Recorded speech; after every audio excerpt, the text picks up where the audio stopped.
قلب التفاحة ده ونشوف هل هو نفس ما احنا فتحناه قدام الكاميرا دلوقتي ولا في أي تغيرات عليه.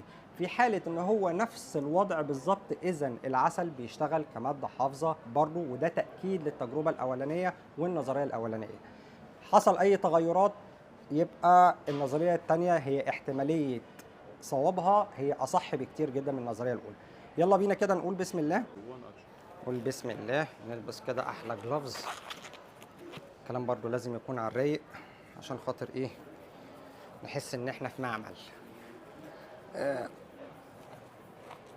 كده احنا معانا قطعتين خبز. حابب اول حاجه اقول لكم ان احنا العسل اللي احنا هنستخدمه النهارده هو عسل سدر يمني عصيمي بري، والعسل ده من ضمن يعتبر اعلى نوع عسل على مستوى العالم في موضوع المناعه، بيبقى عسل جبلي.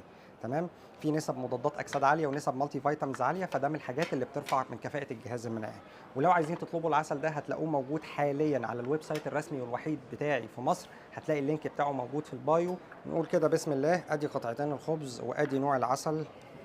جايب لك فرشه ومكلف الشغل، وربنا مكلف الشغل عشان تعرف ان انا مش مستخسر فيك حاجه. لايك وشير بقى والحاجات اللي انتوا عارفينها دي. قول بسم الله كده. بص بص بص شكل الفرشه كده وهو نازل في العسل، والله العظيم انا فنان فنان. قول بسم الله. حط ده كده